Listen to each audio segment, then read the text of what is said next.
Welcome to my channel English Learning with KMM. In the previous class, we have already known about present tense and its different types. And today, we will learn about past indefinite tense.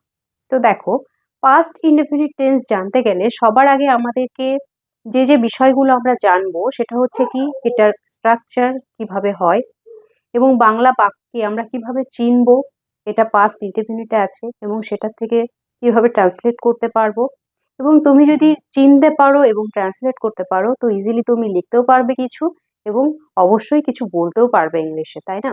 তো সেটা জানতে গেলে অবশ্যই ভিডিওটি পুরোটা দেখতে হবে, কারণ এই ভিডিওতে আমি দেখাবো এমন কিছু কিছু নিয়মও আছে যেগুলো কিন্তু দেখে মনে হবে না যে এটা পাস্ট ইনডেফিনিটে হতে পারে, কারণ পাস্ট বলতেই তো অতীতের কিছু বোঝায়, কিন্তু এমন কিছু কিছু ওয়ার্ড আছে অতীতের কিছু বোঝানোর মতো না থাকলেও কিন্তু নিয়ম আছে, সেইগুলো রুলস আছে যেটা পাস্ট ইনডেফিনিটে হবে। তো ভিডিওটি পুরো দেখতে থাকো। তো দেখো পাস্ট ইনডেফিনিট টেন্স করতে গেলে সবার আগে আমরা দেখব যে কি স্ট্রাকচারে ইংলিশে হয় সেই সেন্টেন্সটা। সেটা হচ্ছে স্ট্রাকচারটা কি, প্রথমে সাবজেক্ট বসে, তারপর হচ্ছে ভার্ব। একটা সেন্টেন্সের সাবজেক্ট ভার্ব অবজেক্ট যেরকম হয় সেরকমই, কিন্তু ভার্ব যেটা থাকবে সেটা হচ্ছে V2 ফর্মে থাকবে, অর্থাৎ পাস্ট টেন্সে থাকবে। এবং তারপরে সেই সেন্টেন্সে যদি অবজেক্ট থাকে তবে অবশ্যই সেই অবজেক্টটা বসবে।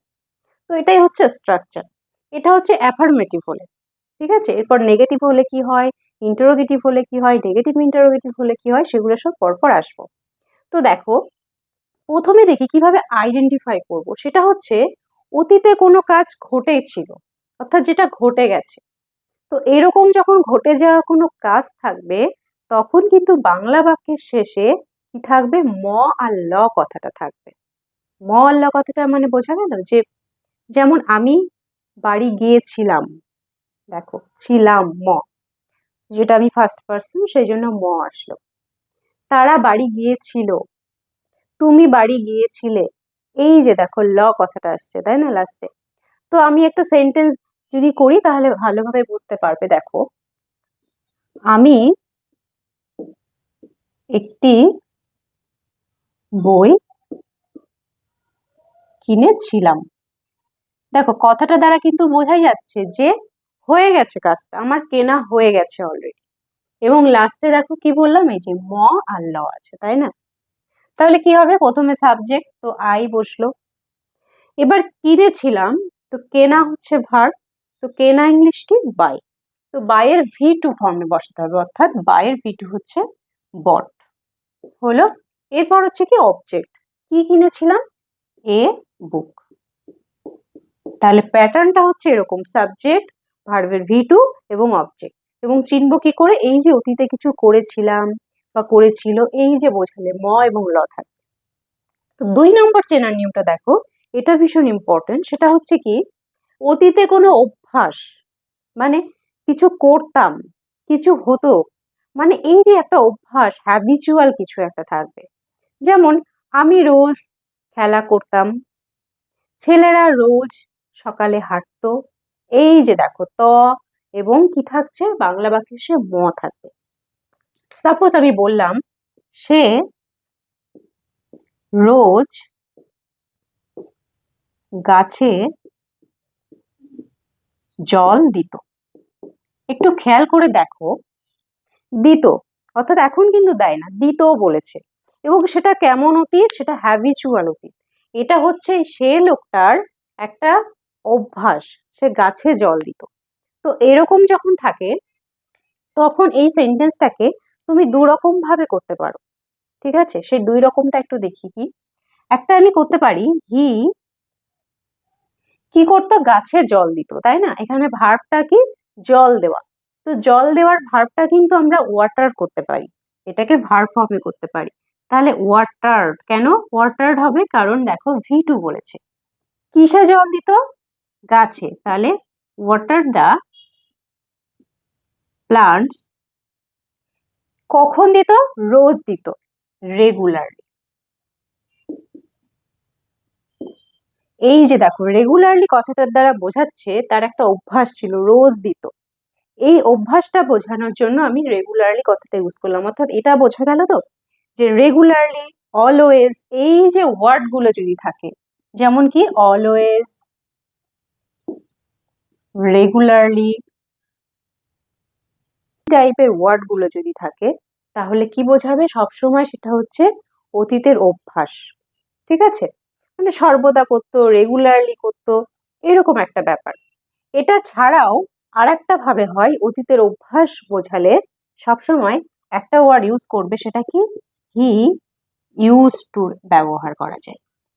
আমি এই ওয়াটারটা ভার করেছি, তো সেখানে আমি ইউজ টু ভার্ব হিসাবে করব। এখানে আমরা কিন্তু জানি ইউজ টু কিন্তু মডেল অক্সিলারি ভার্ব হিসাবে ইউজ হয়, এবং কোন ক্ষেত্রে সেটা হয়? সেটা হচ্ছে অতীতের কোনো অভ্যাস বোঝালে। এটা কিন্তু প্রেজেন্ট ফর্মে হবে না, সবসময় পাস্ট ফর্মে এটার ইউজ হয়, ইউজ টু।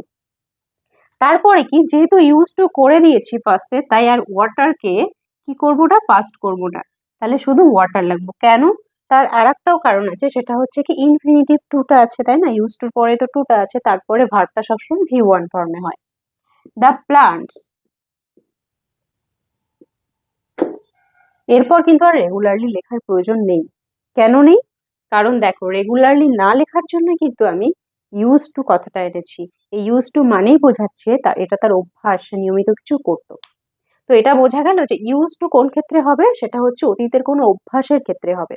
এবং ইউজ টু ছাড়াও কিন্তু আর একটা ওয়ার্ড ইউজ হয়, সেটা হচ্ছে উড ইউজ করা যায়। কিন্তু উডটা কিন্তু রিটন ইংলিশের ক্ষেত্রে অতটা অ্যাপ্রোপ্রিয়েট নয়, যেটা ইউজ টুর ক্ষেত্রে হয়।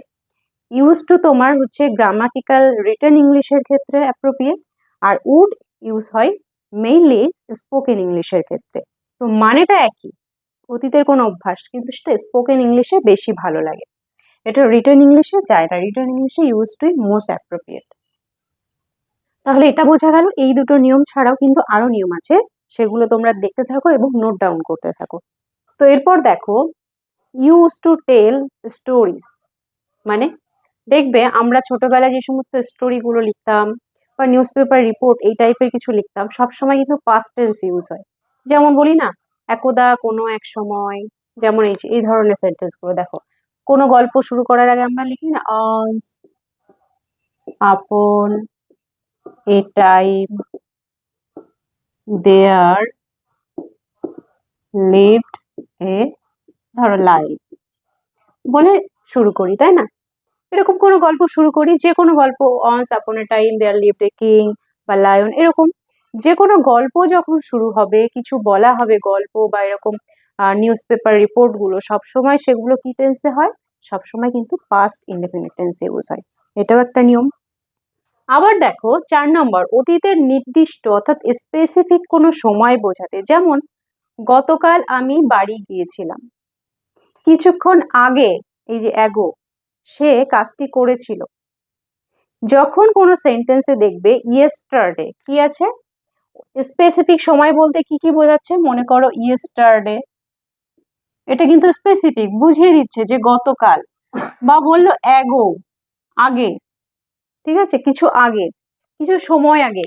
এই যে স্পেসিফিক ওয়ার্ড গুলো আছে, এইগুলো থাকা মানে, যদি তোমার এই ধরনের ওয়ার্ড থাকা, অ্যাডভার্ব থাকা কোনো সেন্টেন্স দিয়ে দেওয়া থাকে এবং আইডেন্টিফাই করতে পারলে যে which tense in this sentence is used, তখন কিন্তু তোমাকে সেটা অবশ্যই চোখ বন্ধ করে বলতে পারো 100% সেটা কি হবে? পাস্ট ইনডেফিনিট টেন্সে হবে, ইয়েস্টারডে এবং অ্যাগো থাকলে।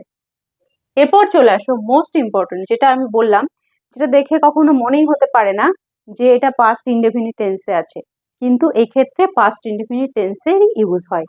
বর্তমান সময়ে কোনো পোলাইট রিকোয়েস্ট, তার মানে দেখো একটু খেয়াল করে, তোমার এই সেন্টেন্সটা দ্বারা কিন্তু তুমি বোঝাচ্ছ না যে তুমি পাস্টে বা অতীতের কিছু, বর্তমানেই রিকোয়েস্ট করছো। কিন্তু যদি খুব রিকোয়েস্টটা খুব পোলাইট হয়, খুব মানে কি বলবো, পোলাইট রিকোয়েস্ট কাকে করা যায়? কোনো তোমার রেসপেক্টেবল কাউকে করছো, কোন তোমার স্যারকে বা তোমার থেকে সিনিয়র কাউকে, সেই ধরনের রিকোয়েস্ট করতে গেলে সবসময় কোন টেন্সের ইউজ হবে? সেটা পাস্ট ইনডেফিনিট টেন্সের ইউজ হবে। এবং সেটা কোন সেন্টেন্স দিয়ে শুরু হবে? সেটা হচ্ছে কুড আর উড। একটু সেন্টেন্স গুলো লিখলে তোমরা বুঝতে পারবে, একটু দেখো। যদি আমি বলি কখনো, could I help you sir, question. Request কাউকে করার আগে তুমি তোমার স্যারকে মনে করো রিকোয়েস্ট করছো, বলছো could I help you sir, মানে বলছো স্যার আমি কি আপনাকে হেল্প করতে পারি? ক্যান ইউ হেল্প ইউ বলতে পারো, কিন্তু ক্যান দিয়ে যদি তুমি বলো তোমার স্যারকে হেল্প করা, সেটা কিন্তু তোমার পোলাইট কোনো রিকোয়েস্ট থাকছে না। সাধারণ মানুষকে বলা যায় ক্যান আই হেল্প ইউ, এরকম যে আমি কি তোমাকে সাহায্য করতে পারি। কিন্তু তোমার যখন সিনিয়র বা তোমার রেসপেক্টেবল কেউ আছে, তোমার স্যার অবশ্যই সে রেসপেক্টেবল কেউ, তো তাকে যখন তুমি রিকোয়েস্ট করবে সবসময় কি দিয়ে করবে, উড অথবা কুড। উড দিয়েও একটা আমি বলি, যদি আমি কাউকে বলি would you please give me the book, দেখো খেয়াল করে, would you please give me the book, তুমি কি দয়া করে বইটা আমাকে একটু দেবে। এই যে দেখো, তুমি যাকে রিকোয়েস্ট করছো, তুমি ভীষণ ভাবে রিকোয়েস্ট করছো খুব কাইন্ডনেস নিয়ে, যে তুমি কি দয়া করে তোমার বইটা আমাকে দেবে। তারপর এখানে দেখো, তুমি যখন তুমি স্যারকে হেল্প করতে চাইছো তখন তুমি খুব পোলাইট রিকোয়েস্ট, অর্থাৎ কি থাকবে রিকোয়েস্টের মধ্যে, খুব পোলাইটনেস থাকবে, খুব বিনম্র ভাবে বলি আমরা যে আমি কি আপনাকে সাহায্য করতে পারি। তো এই যে এই ধরনের যখন তুমি রিকোয়েস্ট করবে, তখন সেই ক্ষেত্রে কোন টেন্সের ইউজ হচ্ছে, এটা কিন্তু প্রেজেন্টে চলছে ঘটনাগুলো, সাহায্য করতে পারি বা দিতে পারো, এগুলো কি প্রেজেন্টের ঘটনা, কিন্তু পোলাইট রিকোয়েস্টের জন্য এই সেন্টেন্স স্ট্রাকচারটা কিসে আছে, পাস্ট ইনডেফিনিটে আছে। এই যে যে মডেল ভার্বগুলোর ইউজ হয়েছে এ পাস্ট ফর্মে আছে, এই পাস্ট ফর্মে থেকেই পোলাইট রিকোয়েস্ট ইন্ডিকেট করছে সেন্টেন্সটাতে, সেই জন্য এই কোন টেন্সে আছে, পাস্ট ইনডেফিনিট টেন্সে আছে।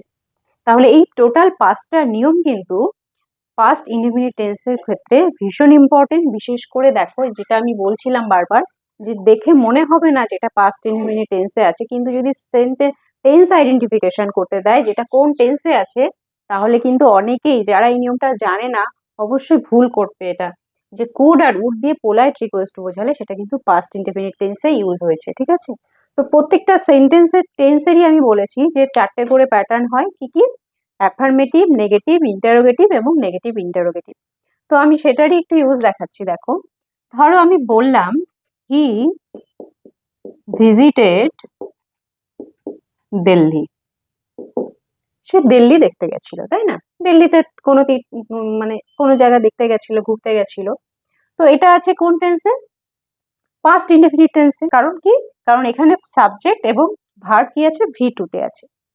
এরপর দেখো নেগেটিভটা কি হবে, নেগেটিভ যখন করব তার নিয়মটা হচ্ছে সাবজেক্টের পরে নেগেটিভ করার জন্য এখানে কোনো অক্সিলারি ভার্ব নেই। তো প্রেজেন্ট ইনডেফিনিটে আমরা খেয়াল করো দেখেছিলাম কি, নেগেটিভ করার জন্য একটা ডু ভার্ব আনতে হয়েছিল, তাই না। ডু ভার্বের ভি1 ফর্মে ছিল ডু অথবা ডাজ নট বসেছিল। তো সেম এটারও যেহেতু কোনো অক্সিলারি ভার্ব নেই পাস্ট ইনডেফিনিটে, সেই জন্য আমাদের ডু ভার্বটাই আনতে হবে। কিন্তু যেহেতু দেখো এখানে ভি2 তে ইউজ হয়েছে, তাই ডু ভার্বটাও এখানে ডু এর ভি2 ফর্মে হবে, অর্থাৎ ডু এর ভি2 কি, ডিড, ডিড নট, নেগেটিভ করব তাই নট। এবং যেহেতু ডু এর ভি2 ফর্মটা আগেই ডিড করে দিয়েছি, তাই এই মেইন ভার্বটাকে আর ভি2 ফর্মে রাখার প্রয়োজন নেই, এটাকে কি করব, ভি1 ফর্মে ট্রান্সফার করব। তাহলে ভিজিট দিল্লি, বুঝে গেল। এরপর যখন এটাকে কোশ্চেন করব, কি করব, এই অক্সিলারি ভার্বটাকে আগে নিয়ে চলে আসবো, did he visit Delhi, question mark. এবং নেগেটিভ ইন্টারোগেটিভ করতে হলে কি করব, did he not visit Delhi, সে কি দিল্লিতে যায়নি, এবং একটা কি হবে, কোশ্চেন মার্ক। এই টেন্সের অক্সিলারি ভার্ব নাউন প্রোনাউন যাই থাকুক না কেন ডিড নটই হয়। প্রেজেন্ট ইনডেফিনিটে যেমন ডু অথবা ডাজ হচ্ছিল, থার্ড পারসন সিঙ্গুলার নাম্বার হলে ডাজ হতো, এটাতে সেরকম কোনো ব্যাপার নেই, সব ক্ষেত্রেই ফার্স্ট পারসন বলো, second person, third person, singular plural, সব ক্ষেত্রে ডিড নটই ইউজ হবে নেগেটিভ করতে গেলে, এবং কোশ্চেন করতে গেলে, ইন্টারোগেটিভ করতে গেলে ডিডি ফার্স্টে আসবে। তো আশা করছি এই সেন্টেন্সের সমস্ত নিয়মগুলো তোমরা নোট ডাউন করে নিয়েছো এবং বুঝতে পেরেছো। এবং আমার ভিডিওটি যদি ভালো লেগে থাকে অবশ্যই তোমরা বন্ধুদের মধ্যে শেয়ার করবে, লাইক করবে এবং অবশ্যই অবশ্যই সাবস্ক্রাইব করবে।